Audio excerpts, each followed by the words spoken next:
Hello my dear lovely student, welcome back to my channel sermon lecturer. आज का ये video सबसे ज्यादा इंपॉर्टेंट है। जितने भी स्टूडेंट 2024 बोर्ड एग्जाम में हिंदी का पेपर देने वाले हैं, तो आज का ये वीडियो लास्ट तक जरूर देखना, क्योंकि ऐसे ही आप लोगों का जो बोर्ड एग्जाम में हिंदी का पेपर आएगा, ठीक है, हिंदी का पेपर ऐसे ही आएगा। आप लोग देख लेना, बोर्ड एग्जाम का पेपर ऐसे ही आएगा और आप लोगों को मैं ये पूरा पेपर सॉल्यूशन के साथ समझाने वाला हूं। एक एक क्वेश्चंस का हम लोग सॉल्यूशन देखेंगे। हम लोग ये भी देखेंगे ओएमआर शीट आपको कैसे भरना है, और एक एक क्वेश्चंस का हम लोग बोर्ड एग्जाम के जो कॉपी होता है उसमें लिखकर एक एक का हम लोग सॉल्यूशन भी समझने वाले हैं। ठीक है, सारे का सॉल्यूशन समझेंगे, तो आज की इस वीडियो को लास्ट तक जरूर देखना और सारे स्टूडेंट इस वीडियो को लाइक कर देना, शेयर कर देना, अगर चैनल पर नए हो तो सब्सक्राइब भी कर लेना। ठीक है, हिंदी का पेपर आपका ऐसा ही आएगा। इसमें जितने भी क्वेश्चन आप कंप्लीट कर लोगे तो आपका 95% हिंदी में आप जरूर स्कोर करोगे। ठीक है, तो हिंदी का पेपर जो है वो पूर्णांक रहेगा 70 नंबर का, और आपके पास 3 घंटे 15 मिनट का समय रहेगा। ठीक है, 3 घंटे 15 मिनट का। कुछ निर्देश होते हैं, जैसे पहला, सभी प्रश्न अनिवार्य है।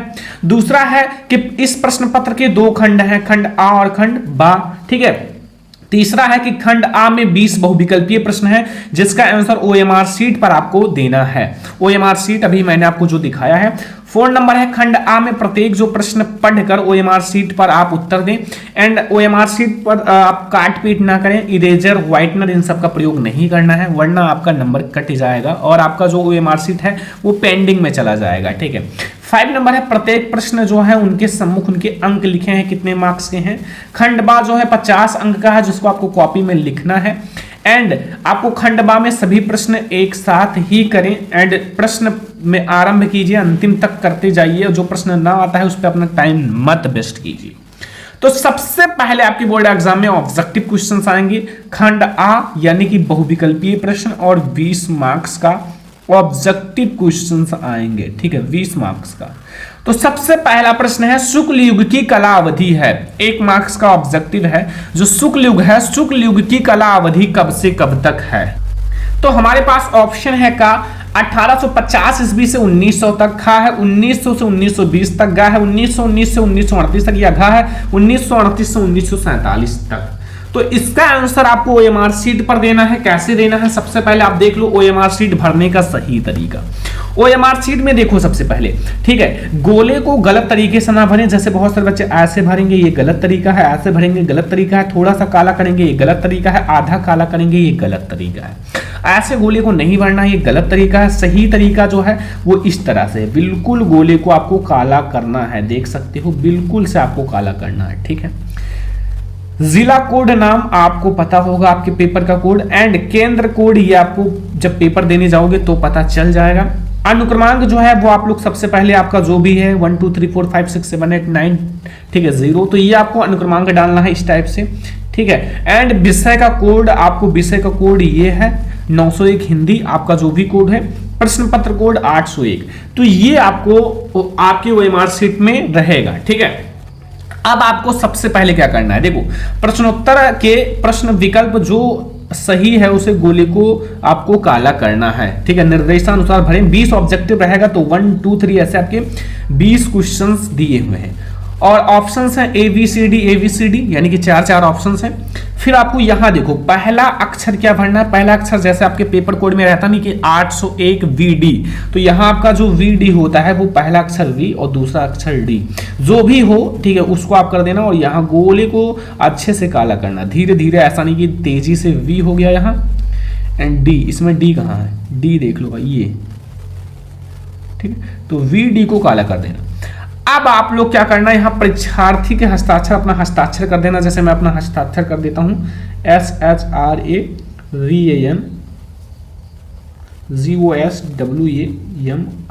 ठीक है, बस। अगर आप आर्ट में आलेखन प्रावैधिक कला, वो तो आर्ट में होता है, बस। अब आपको पहले नंबर क्वेश्चन से शुरुआत करना है। पहला नंबर क्वेश्चन देखो, पहले नंबर क्वेश्चन का ऑप्शन कौन सा सही है, 1919 से 1938 तक हमारा होता है शुक्ल युग की कला अवधि। ठीक है, शुक्ल युग की कला अवधि 1919 से 1938 तक होता है, यानी कि गा वाला, यानी कि सी वाला सही है। तो ABC, गा को हम लोग सी वाला करेंगे, तो ये हमारा सही है, तो इसको बिल्कुल काला कर दो। ठीक है, हो गया, 1 नंबर आपका फिक्स हो गया। छायोत्तर युग के प्रमुख कवि का नाम, छायोत्तर युग के जो प्रमुख कवि हैं उनका नाम क्या है? रामधारी सिंह दिनकर, खा है डॉक्टर नागेंद्र रामचंद्र शुक्ल या अध्यापक पूर्ण सिंह। तो उनका नाम है रामधारी सिंह दिनकर, यानी कि का वाला ऑप्शन सही है। तो इसका हम लोग ये बिल्कुल काला करना है, ऐसा नहीं कि थोड़ा सा, ए वाला ऑप्शन से का वाला ना, तो ए वाला आप बिल्कुल काला कर दो। इसमें कोई गलती ना हो, इरेजर इन सब का प्रयोग नहीं करना है, थोड़ा सा धीरे बढ़ना, 10 मिनट में हो जाएगा सारा, अगर आता है क्वेश्चन का आंसर। भगवत शरण उपाध्याय द्वारा रचित निबंध कौन सा है? ठूठा आम, ठेले पर हिमालय या दृष्टिकोण या नदियों के द्वीप? तो वो है ठूठा आम, यानी कि ऑप्शन नंबर का। तो हमारा ऑप्शन नंबर का सही है तीसरे का, तो ए वाला आप बिल्कुल काला कर दो, ये हो गया, ठीक है। अगला क्वेश्चन, क्वेश्चन नंबर 4 है, रस मीमांसा के लेखक हैं। रस मीमांसा के लेखक कौन है माय डियर स्टूडेंट? आचार्य रामचंद्र शुक्ल, गुलाब राय, भगवत शरण उपाध्याय, जयप्रकाश भारती। तो इनके हमारे हैं आचार्य रामचंद्र शुक्ल, यानी कि इसका भी का वाला ऑप्शन सही है। तो ऐसे आपको 20 के 20 क्वेश्चंस का आंसर देना है, ऐसे ही आपको करना है, नंबर भर भर के मिलेगा, एक भी नंबर एग्जामिनर नहीं काटेगा। ये पूरा पेपर का सॉल्यूशन समझ लेना, 100% आपको भैया पेपर में ये क्वेश्चंस देखने को मिलेगा। आपसे रिक्वेस्ट है, ये इतने इंपॉर्टेंट पेपर हैं कि आप 95% स्कोर करोगे, ध्यान रखना, ठीक है। पेपर बिल्कुल तैयार कर लो, जो मैं आपको दे रहा हूं, बहुत ज्यादा मेहनत किया जा रहा है इस पेपर को बनाने के लिए, तो आप लोग तैयार करते रहना। शुक्ल युग के प्रमुख इतिहासकार हैं डॉक्टर नागेंद्र, बाबू गुलाब राय, हजारी प्रसाद द्विवेदी या इनमें से कोई नहीं? तो क्वेश्चन नंबर 5 का जो ऑप्शन नंबर हमारा बाबू गुलाब राय, यानी कि गा वाला बिल्कुल सही है। तो गा वाला ऑप्शन सही है, तो गा वाला का हम लोग क्या करेंगे? 5 का सी वाला सही है, तो सी वाला यानी कि गा वाला बिल्कुल काला कर दो, ठीक है। समझ में आया? क्वेश्चन नंबर 6 आ जाओ, निम्नलिखित में से आधुनिक काल की विशेषताएं कौन सी हैं? जीवन की यथार्थ की प्रधानता, बौद्धिकता की प्रधानता, विकल्प का और खा दोनों, या फिर मुक्तक काव्य की प्रधानता। तो क्वेश्चन नंबर 6 का आपका कौन सा सही है? वो हमारा सही है का और खा दोनों, का और खा दोनों, यानी कि हमारा गा वाला ऑप्शन सही है कि आधुनिक काल की जो विशेषताएं हैं वो हमारा का और खा दोनों हो जाएगा, यानी कि गा वाला ऑप्शन सही है। तो क्वेश्चन नंबर 6 का गा वाला ऑप्शन यानी कि सी वाला ऑप्शन हमारा बिल्कुल सही है, ठीक है। अगला क्वेश्चन आ जाओ, क्वेश्चन नंबर 7, साकेत महाकाव्य की रचना किसने की थी? साकेत महाकाव्य की रचना किसने की थी? मैथिली शरण गुप्त जी ने। किसने किया था? मैथिली शरण गुप्त जी ने, ठीक है। तो क्वेश्चन नंबर 7 का आपका का वाला ऑप्शन सही है, क्वेश्चन नंबर 7 का वाला। और एक बात याद रखना कि आपको बोर्ड एग्जाम में रंग बिरंगा पेन का यूज नहीं करना है, ये मैं आप लोगों को समझाने के लिए कर रहा हूं, ठीक है। आपको केवल काले और नीले पेन का यूज करना है। क्वेश्चन नंबर 8 है, प्रगतिवादी युग की 2 प्रवृत्तियां कौन सी है? सौंदर्य भावना, करुणा तथा नैतिक भावना, मानवतावादी दृष्टिकोण, विद्रोह, क्रांति की भावना। यहां 2 प्रवृत्तियां पूछी हैं, तो इसमें थोड़ा सा याद रखना, 2 प्रवृत्तियों में हमारा कौन सा है? क्वेश्चन नंबर 8 में गा और घा, यानी कि गा वाला और घा वाला, ठीक है। तो इसमें एक ऑप्शन जरूर रहेगा कि विकल्प गा और घा दोनों, ठीक है। दोनों नहीं सही हो सकता, ठीक है। अगर दोनों सही होगा तो 2 हम लोग काला नहीं कर सकते, केवल एक ही काला कर सकते हैं, ठीक है। तो इसमें मैं क्या करूंगा? गा वाला काला कर देता हूं, ठीक है। घा वाला जैसे ऑप्शन में रहेगा गा और घा दोनों, ठीक है। ऐसे आपका एक ऑप्शन रहेगा गा व घा दोनों, जैसे इसमें है, इसमें, ठीक है, का और खा दोनों। तो इसमें मैं सी वाला यानी कि गा वाला काला कर देता हूं, ठीक है। कौन सा है? Question number 8। ध्यान रखना, एक एक पॉइंट मैं आपको समझा रहा हूं ताकि आपका एक भी गलती ना हो बोर्ड एग्जाम में। अगला क्वेश्चन है हमारे स्टूडेंट 9 नंबर कि निम्न में से रीतिकाल के 2 प्रमुख कवि कौन से हैं? पद्माकर, विहारी, काका दोनों या सूरदास? ऐसे रहेगा काका दोनों, तो ये वाला हमारा सही है। और हाँ, एक बात याद रखना, अगर इस टाइप का रहेगा तो ये 100% समझो सही ही होता है। जैसे यहाँ देख लो था, यहाँ भी था, ये सही ही है। मतलब इस टाइप से अगर रहता है और यहाँ अगर होता तो वो भी सही ही होता। तो ये ट्रिक आप याद रखना, ठीक है। 9 का गा वाला सही है, तो 9 का हमारा गा वाला यानी कि सी वाला सही है, ठीक है। अगला क्वेश्चन 10 नंबर क्वेश्चन देखो, 10 नंबर क्वेश्चन में पूछा है ललित ललाम के रचयिता हैं पद्माकर, मतीराम, भूषण या बिहारी? तो ललित ललाम के रचयिता कौन है? Question number 10 Matiram. कौन है? मतीराम। और आपको इसको ब्लैक पेन से ही काला करना है, ठीक है, तो अच्छा रहेगा आपके लिए। खा वाला सही है यानी कि बी वाला हमारा बिल्कुल सही है। क्वेश्चन नंबर 10 तक समझ में आ गया। अब हम लोग देखते हैं क्वेश्चन नंबर 11।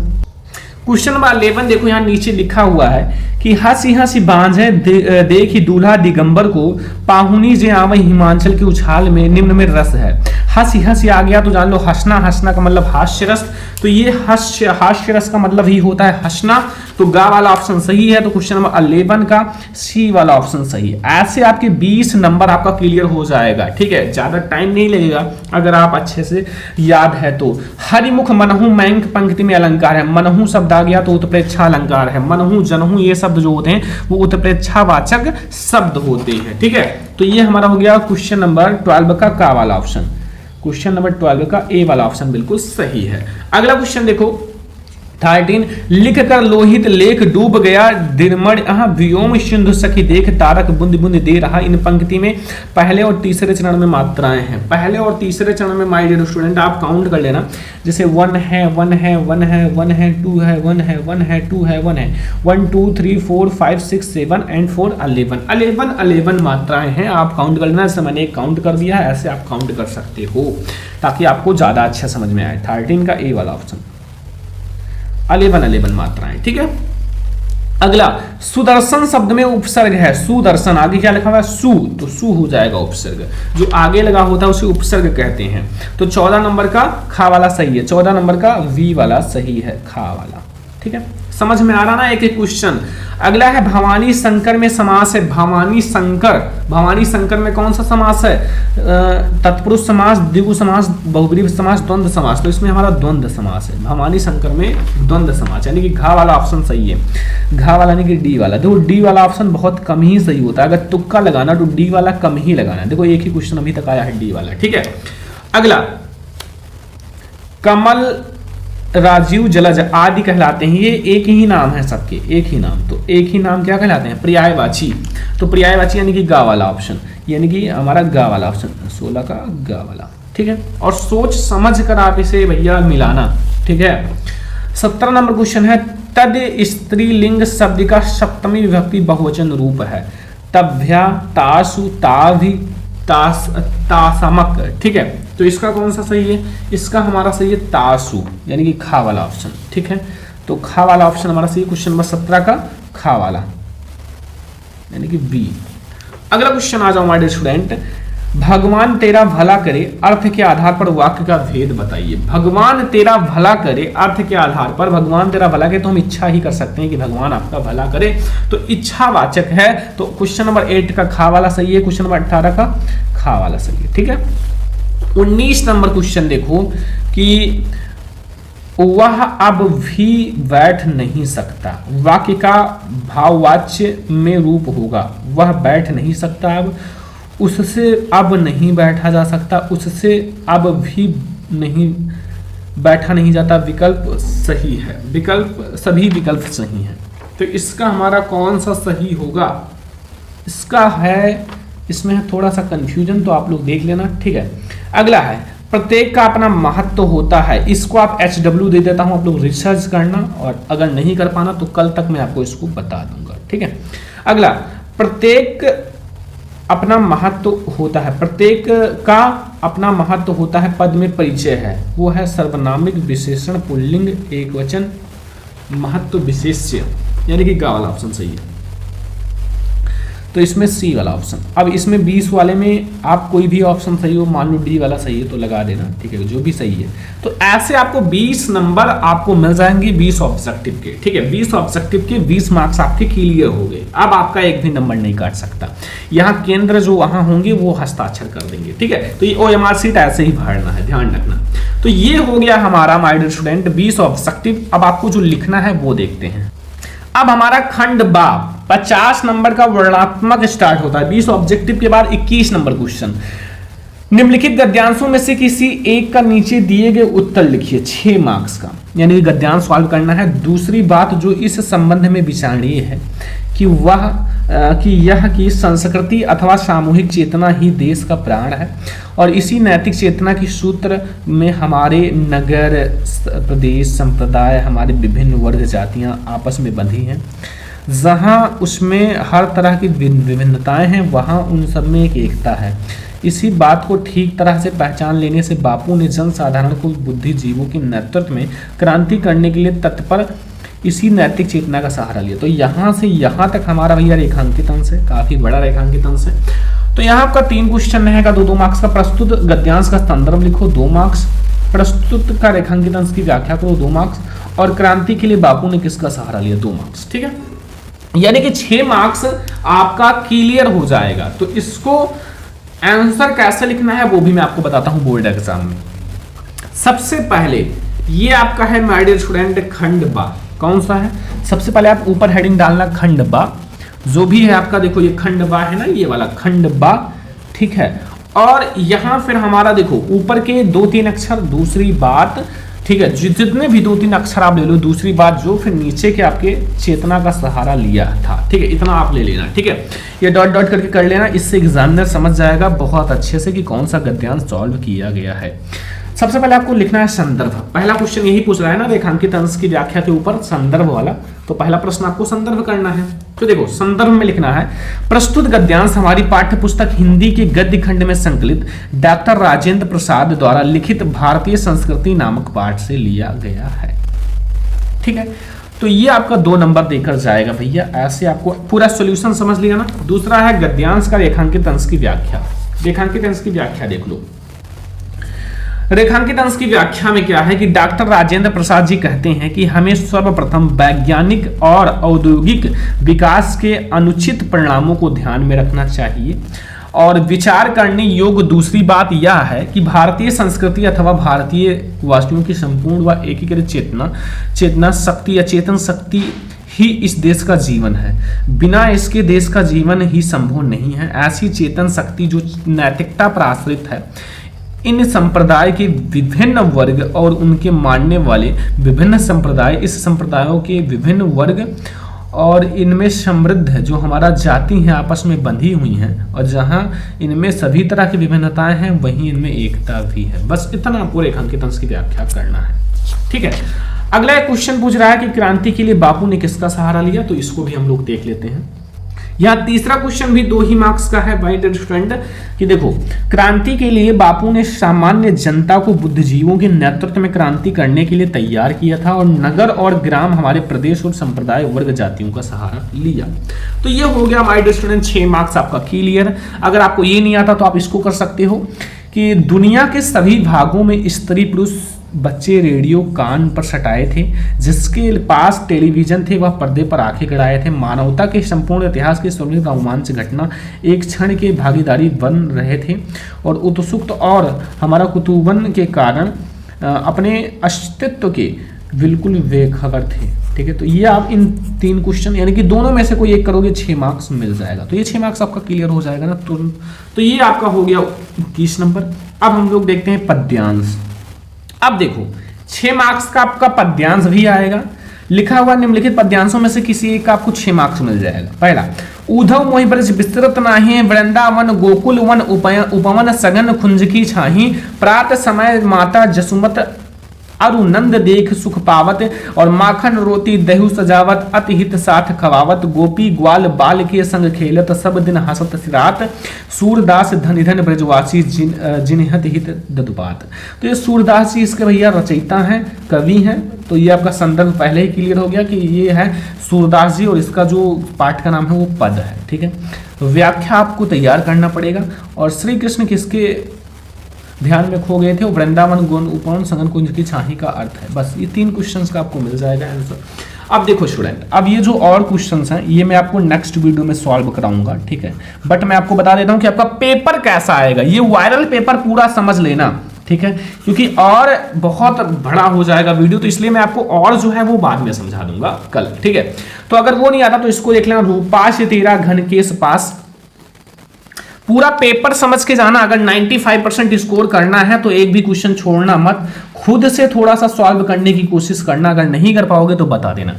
रूपाश तेरा घन केस पास पास, श्यामल श्यामल कोमल कोमल लहराता सुरभित केस पास, नग गंगा की रजधार में धो आई क्या, इन्हें रात कंपित है तेरे सजल अंग, सिहरा सा तन है सघन चंद्र, और भीगी अचलों के छोरों से और चूती बूंदे कर विविध क्लास, रूपाशी तेरा घन केस पास पास। ठीक है, ये जो रूपाशी तेरा घन केस पास पास वाला है ना, ये चीज मैंने देखा है कि कोई ऐसा चैप्टर है जिसमें ट्रिक्स के साथ आप ढूंढ सकते हो। ठीक है, ट्रिक के साथ आपको मिल जाएगा। ये ट्रिक है, आप देख लेना किसी चैप्टर में, ये हर एक पंक्ति में है, हर एक पंक्ति में। ठीक है, रूपाशी तेरा घन केस पास पास।